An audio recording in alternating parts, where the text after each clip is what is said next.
there is a feeling that arrives in the quiet hours when the world has withdrawn its voice and only the mind remains.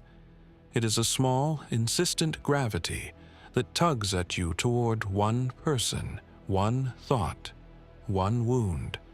You tell yourself you are longing, that you are seeking connection. Beneath the word longing, there is a different name: dependency. This dependency can be soft and invisible, or it can be a chain wrapped so tightly around the heart that each breath becomes measured by the other's absence. The mind will invent reasons, the heart will make an altar of this absence, and the life you must live will slowly bend to accommodate a single, unstable center. If you have felt this, know that you are not merely suffering from loss or loneliness. You are living with an attachment that shapes your days, distorts your decisions, and drains the quiet power that belongs to you. The way out is not force or distraction. It is a method cultivated in a world that measures a man by his ability to stand alone. An ancient Japanese discipline that teaches how to break toxic attachment, not by tearing, but by reweaving the self. In the early pages of the Dokkōdō, The Way of Walking Alone, Miyamoto Musashi, the swordmaster who lived half a life in battle and the other half in observant solitude, wrote principles that read like a cold lamp for the mind. He said simply, "Accept everything just the way it is." And again, "Do not hanker after possessions." In these brief commands lies a practice that is not asceticism for its own sake, but a training of the inner field so that nothing unanchored can claim the throne of one's identity. Musashi did not speak of attachment in soft psychology. He spoke of the will. He recognized that to live fully as a human being, one must train the heart as one trains the body, through deliberate elimination, precise repetition, and a sovereignty of purpose that transforms scarcity into quiet abundance. Imagine a man named Daniel. He is in his 30s, a competent professional in a city that advertises youth and connection. He keeps his apartment tidy, works longer hours than necessary, and has an extra pair of running shoes by the door, as if discipline might be purchased by mere objects. On the surface, he is composed. Inside, however, there is a ritual he cannot stop. Each morning and night, he checks the same thread of messages, waits for a reply, measures the day by the presence or silence of one person named Aya. His performance at work threads unevenly with his waiting. Projects that should move forward stall as he looks for reasons in the tone of a text. His friends tell him to move on. His instincts tell him to leave. But something more stubborn, a quiet conviction that this single relationship is the axis of his life, keeps him circling. When he first hears of Musashi and the Dokkōdō, Daniel is skeptical. He imagines a hard, cold regime of solitude that will calcify him into a statue. Yet within that austere language he senses a different promise, not the erasure of feeling, but the restoration of agency. The idea is not to cut off his heart, but to build a life that does not collapse when another's light dims. This process will not succeed by willpower alone. It requires method, a set of small, non-negotiable practices grounded in ancient philosophy and applied to the modern configuration of the mind. The first step is radical clarity about what you own. The samurai measured wealth not by coin, but by necessities, honor, duty, skill, and time. To not hanker after possessions is to say that your inner life must not be structured by dependencies that belong to the external world. For Daniel, this begins with a quiet inventory. He sits with a notebook and asks simple, unusual questions. Which actions in my day are controlled by Aya? Which decisions have I deferred to the possibility of her attention? When I feel anxious, is it curiosity about my own needs or fear of losing her? This is not an exercise in blame. It is an excavation. With each answer, he sees patterns. He texts before important meetings to soothe a rising thought. He declines social invitations when there is silence, and he monitors his self-worth against her engagement. Recognizing these patterns is not the same as stopping them. Recognition is the first valve. Musashi taught another principle. Think lightly of yourself and deeply of the world. This paradoxical counsel invites a reorientation of identity. To think lightly of yourself does not mean to degrade or demean. It means to unclench the self from ego demands and to free it from the illusion that a single person can complete you.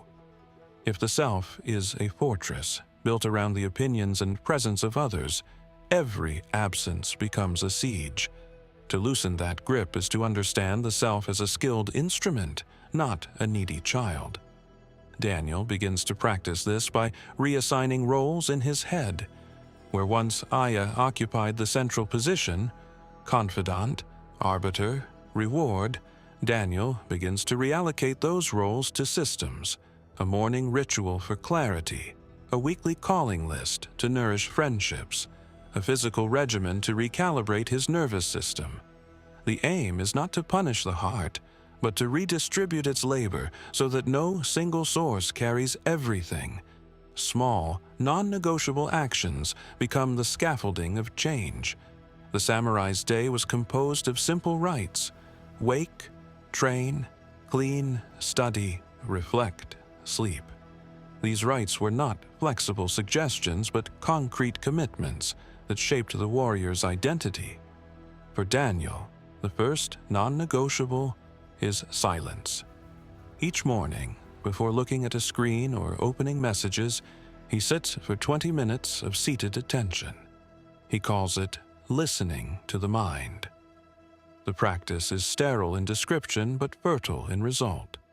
In the quiet, he discovers the difference between a thought and a command.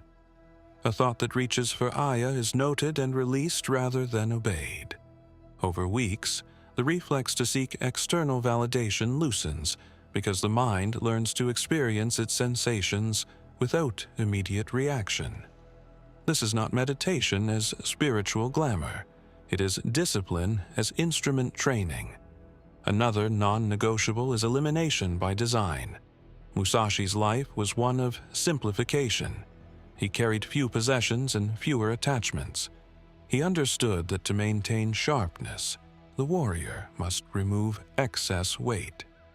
Daniel applies the same logic to his external environment. He unsubscribes from the habitual channels that trigger checking. He deletes a set of conversations that function as old wounds, and he disables notifications. More importantly, he designs deliberate friction around the object of his attachment. Instead of an immediate reply, he imposes a rule: no checking messages within the first hour of work, and no more than twice in the evening. These restrictions are not punitive, but structural. They teach the nervous system new boundaries and create space for other values to assert themselves. Identity emerges from repetition. The samurai believed that excellence is not aspiration, but habit, forged by small acts, repeated until they become the texture of being. Daniel crafts his identity by choosing a single modest way of being and performing it reliably. He decides he will be the person who writes one page of unsent thoughts each night. This page is not for anyone else. It is for the calibration of his inner voice. Some nights it contains anger, some remorse. Sometimes it is a list of minor joys. The point is continuity. As he writes, he restores the habit of self-conversation outside the orbit of the other. The pages accumulate into a private narrative that anchors him. He begins to answer the internal question, "Who am I?" when not defined by your reply, with a steady voice rather than a trembling hope. To break the architecture of toxic attachment, you must also retrain desire. The warrior's will does not deny pleasure. It restrains it according to purpose. Desire is redirected, not extinguished. Daniel learns to channel his energy into skill acquisition. He chooses a craft that demands attention, woodworking. The discipline of shaping wood is unforgiving. The plane bites at the wrong angle, and the grain reveals your mistakes. It is a practice that teaches patience, precision, and the deep satisfaction of sustained attention. Weeks of working wood teach him something that words cannot. An object shaped by one's hand carries a permanence that a message cannot. Where messages are ephemeral and often confusing, the craft accumulates evidence of competence. This accumulation alters his neurochemistry. Dopamine flows not only from the unpredictable reward of external attention, but from the reliable, incremental progress of skill. The mind learns a new economy of reward. Internal struggle is part of the path. There are nights when Daniel is convinced that the method is a cruelty, that discipline is a language spoken only by those who deny feeling.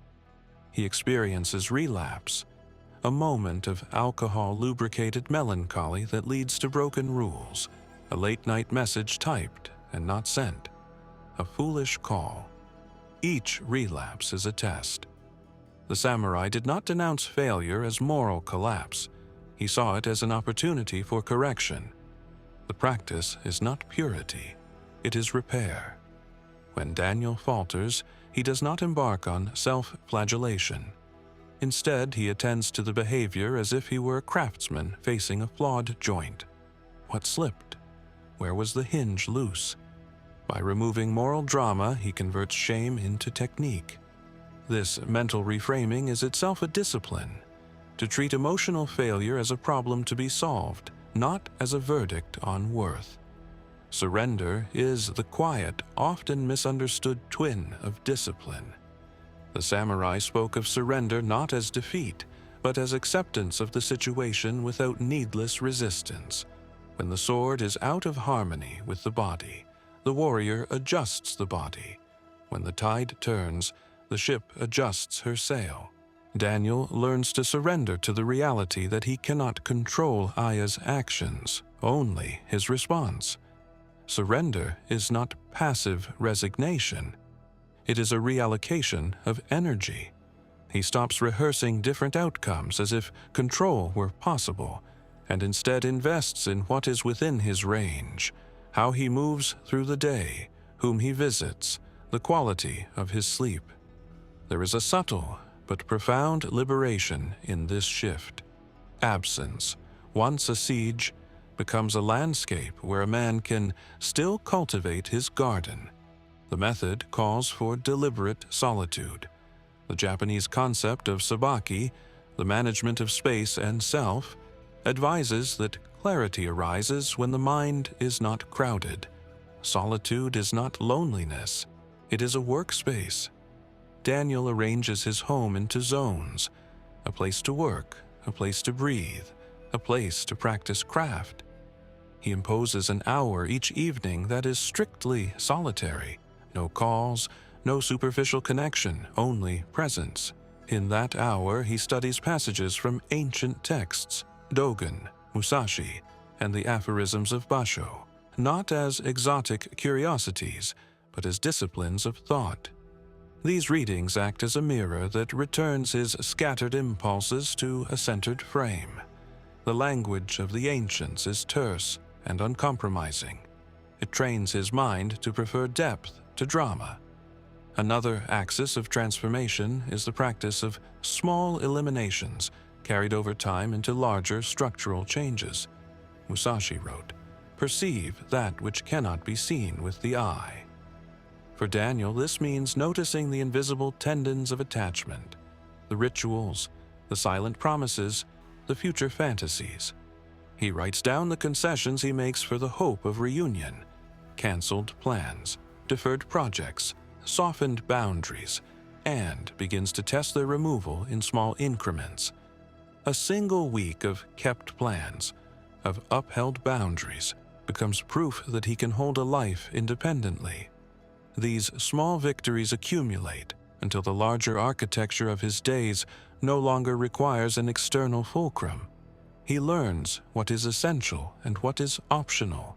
He eliminates the optional. Community, contrary to simplified notions of Stoic solitude, has its place in this method. The samurai did not live as islands. They were part of families, clans, and rituals. The key was balanced dependence. Daniel cultivates a circle of non-anxious friends, people who do not supply him with constant mirrors but with measured reflection. They are not substitutes for the attachment he has lost. They are calibrated instruments that help him test his autonomy. They invite him into life. Hikes, working sessions, evenings of craft and conversation. These invitations are not therapy. They are practice fields where he learns to interact without collapsing his identity into another's attention. The next phase of transformation is to shift from reactive narratives to proactive ones. When we are attached, our stories are reactive.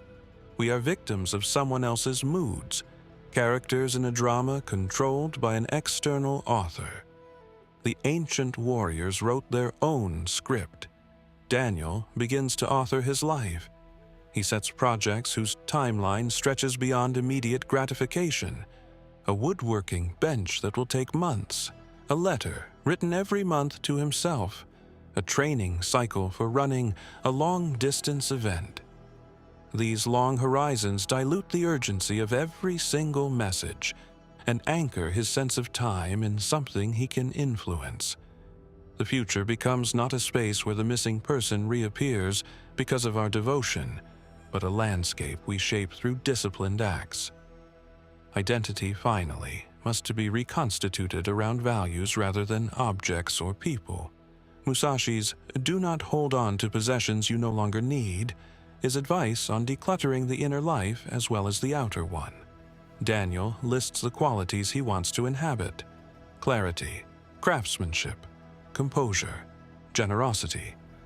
Each quality has corresponding actions. Clarity requires a morning ritual. Craftsmanship requires an hour of practice. Composure requires an established rule about no impulsive communication. Generosity requires scheduled visits to friends. These are not lofty resolutions. They are operational rules that translate values into behavior. Over months, the repetition of these rules shapes his automatic responses. The old reflex, reach for the phone, check the thread, loses its power because the muscles of new habits have grown stronger. Transformation is not a straight line. There are days when grief returns as if newly minted, when habit snakes back into old channels, when doubt whispers that nothing has changed. The method's strength lies in its return rituals. Musashi trained with the curve of the reed, knowing it bends but does not break if its root is solid. Daniel maintains an evening audit, a quiet review of choices made that day, each labeled as either aligned or misaligned with his values. He treats misalignment as a data point. How often he fails matters less than whether he shows up to correct course. This attitude of iterative correction is itself a philosophical stance, a refusal to eternalize failure, and a commitment to small, persistent acts of recalibration. There is a subtle alchemy that occurs as these practices settle. The heart that once felt hollow in the absence of a single person's attention begins to feel full with competence, presence, and a life organized around durable commitments. The relief is not dramatic. It is the steady reduction of noise and the increase of clarity. When Daniel is tempted to seek comfort in the familiar script of attachment, he now asks a series of disciplined questions. What does this action prove? To whom? What cost does it exact from my time, my clarity, my craft? These questions are not punitive but surgical. They allow him to map the terrain of each choice and to choose from sovereignty rather than reaction. There's also a humbling acceptance of limits.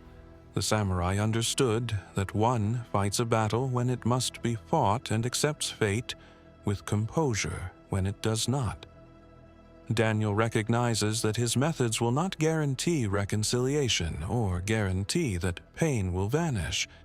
What they do guarantee is predictability of response, a secure method that honors his dignity even in uncertainty. He can feel sorrow without surrendering his life. He can mourn without demolishing his days. This capacity to carry sorrow and continue building is itself a kind of mastery. Musashi's final counsel that echoes through this path is to be indifferent to where you live. This is not literal homelessness. It is a directive to make the inner life portable. If your peace depends on a place or person, it is not peace but a conditional arrangement. By training the mind through ritual, craft, disciplined solitude, and small eliminations, Daniel makes his equilibrium transportable. He learns to be at home whether in a crowded train, a quiet room, or a coded absence. This is not Stoic hardening, but an achieved softness, an ability to open to people without needing to be filled by them.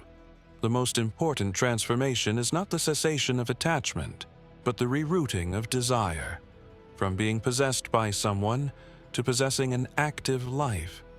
The ancient method is not anti-love. It is an armor that enables love without devouring the self.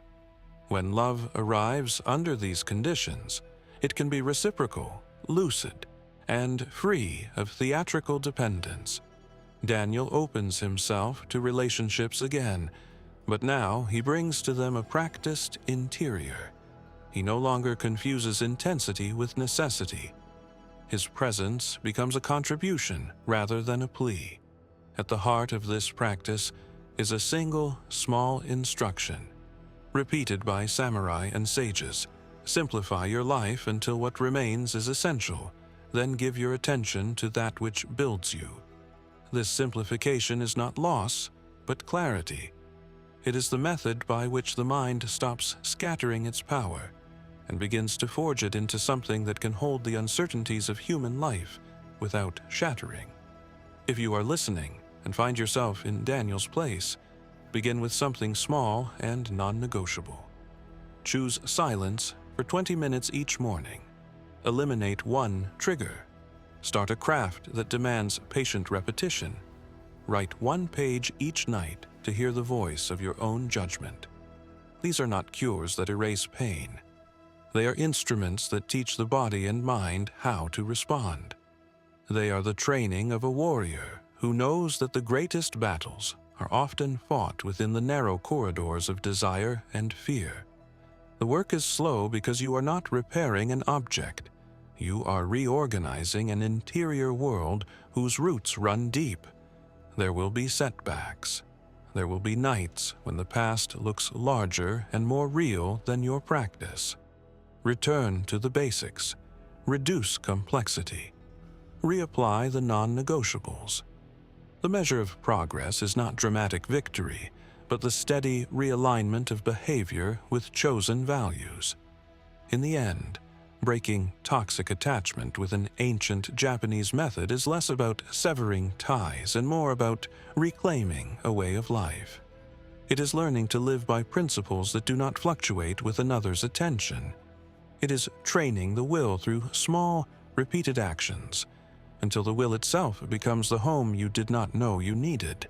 This is how a life is remade, quietly, deliberately, and with the same patient ferocity with which a sword is ground until it sings true.